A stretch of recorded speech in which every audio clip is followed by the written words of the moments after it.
संतों के आशीर्वाद और मंत्रों के जाप करने से मानव जीवन की प्रगति को कोई रोक नहीं सकता। श्रद्धा का अर्थ होता है सत्य की ओर ले जाना। पिता को अपने पुत्र को सदैव गुणवान बनाना चाहिए। गुणहीन व्यक्ति कभी भी धनवान नहीं बन सकता।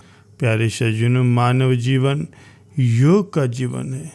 बुरी आदतों को छोड़ करके हमेशा अच्छी आदतें अपनाना चाहिए, क्योंकि संतों के सत्संग से ही मनुष्य का कल्याण होता है। जानिए क्या हुआ जब एक सिद्ध संत ने एक व्यक्ति को वरदान दे दिया। एक समय की बात है, एक गांव में एक व्यक्ति अपनी पत्नी और अपनी लड़की के साथ रहता था।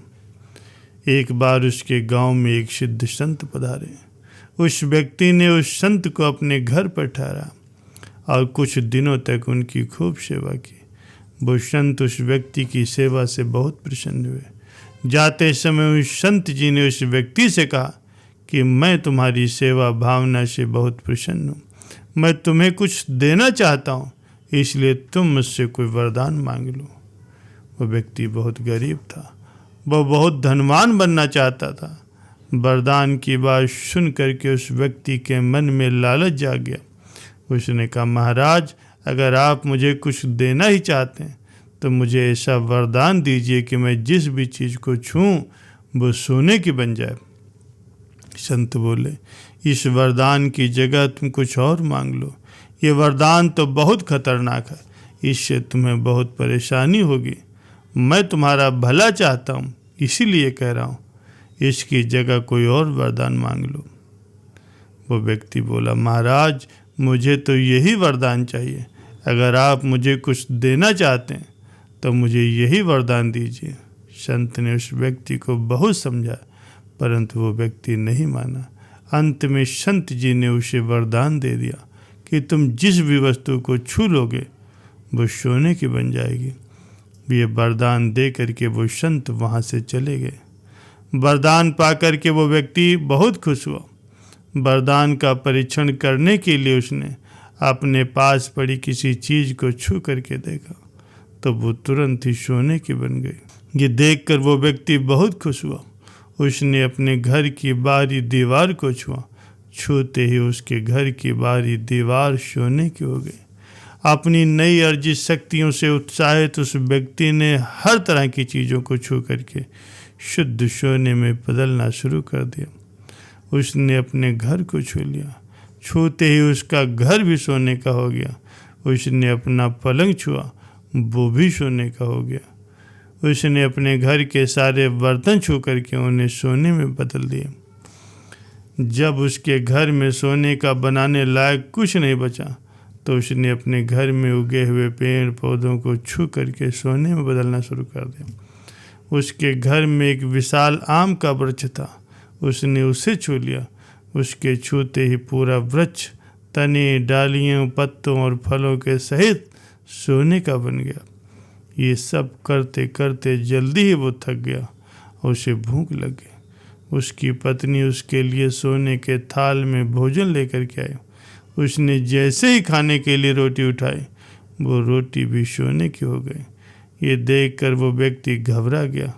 अब उसने खाने के लिए एक फल उठाया तो वो फल भी सोने का बन गया। अब उस व्यक्ति को एहसास हुआ कि उसने ये वरदान मांग करके कितनी बड़ी गलती कर दी। उसे लगा कि अब शायद उसे भूख से ही मरना पड़ेगा। ये सोचकर वो व्यक्ति जोर जोर से रोने लगा। अपने पति को रोता देखकर उसकी पत्नी उसे सांत्वना देने के लिए उसके पास आई। जैसे ही उसने अपनी पत्नी को छुआ, वो भी सोने की बन गई।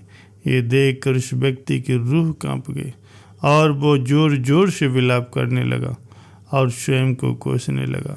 अब उसे उन संत की बात याद आई। संत ने उसे बहुत समझाया था कि ये वरदान मत मांगो, परंतु वो नहीं माना।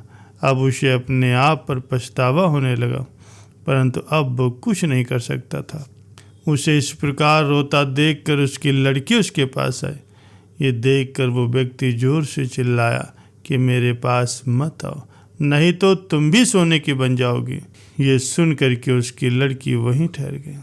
तब उसकी बेटी ने कहा, पिताजी, वो संत भी हमारे घर से ज़्यादा दूर नहीं गए होंगे, उन्हें जाकर ढूंढ लीजिए, अब वही हमारे संकट को दूर कर सकते हैं। बेटी की बात सुन करके वो व्यक्ति तुरंत वहाँ से भागा और संतों को ढूंढने लगा।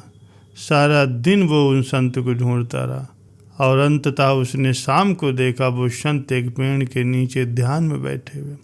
वो व्यक्ति उनके पास पहुंचा और उन्हें दूर से ही प्रणाम किया। जब संत ने उसके आने का कारण पूछा तो वो व्यक्ति जोर जोर से रोने लगा और अपने घर की सारी घटना उनको कह सुनाई। संत बोले, बेटा, मैंने तो तुम्हें पहले ही कहा था ये वरदान बहुत खतरनाक है, इसकी जगह तुम कुछ और मांग लो, परंतु तुम नहीं माने और लालच के वशीभूत होकर के तुमने मुझसे ये वरदान मांग लिया। वो व्यक्ति बोला, महाराज मुझे क्षमा कर दीजिए, मैं जल्दी से धनवान बनना चाहता था, इसलिए लालच में आकर के मैंने बिना कुछ सोचे समझे आपसे ये वरदान मांग लिया। इस वरदान के कारण मेरी पत्नी भी सोने की बन गई और मैं कुछ भोजन भी नहीं कर पा रहा हूँ, क्योंकि मेरे छूने से सब कुछ सोने का बन रहा। इस प्रकार तो भूख से मेरी मृत्यु हो जाएगी। मुझे अब ये वरदान नहीं चाहिए, कृपया आप इसे वापस ले लीजिए। ये सुनकर के संत मुस्कुराए और बोले, तुम्हें अपनी गलती का एहसास हो गया, परंतु तुमने एक बहुत अच्छा अवसर गंवा दिया। तुम वरदान में मुझसे कुछ ऐसा मांग सकते थे जिससे तुम अपना और सबका भला कर सकते थे। अब मैं तुमसे अपना वरदान वापस लेता हूँ। अब तुम पहले की तरह एक साधारण व्यक्ति बन करके रह जाओगे और तुम्हारी स्पर्श शक्ति खत्म हो जाएगी और अब तक तुमने जो कुछ भी सोने का बनाया है वो सब कुछ पहले जैसा हो जाएगा। ये कह करके वो संत पुनः ध्यान में बैठ गए।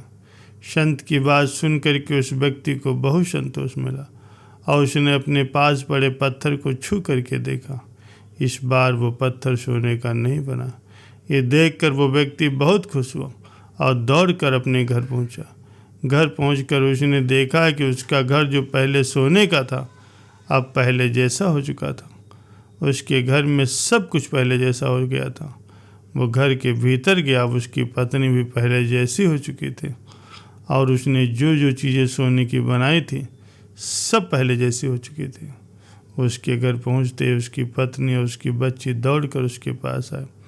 वो व्यक्ति उन्हें गले लगा करके बहुत खुश हुआ। अब सब कुछ पहले जैसा हो चुका था। इस घटना के बाद उस व्यक्ति ने सबक लिया और जीवन में कभी भी लालच न करने की और जो कुछ भी उसके पास है उसी में संतुष्ट रहने की कसम खाई। इस घटना के बाद वे सभी खुशी खुशी अपना जीवन व्यतीत करने लगे। प्यारे सज्जनों, लालच बुरी बला होती। लालच करने से सदैव विनाश ही होता है। इसलिए आप सभी से यही कहना चाहूँगा कि कभी भी लालच न करें और ईश्वर ने जो कुछ भी दिया है उसी में संतुष्ट रहें और खुश रहें।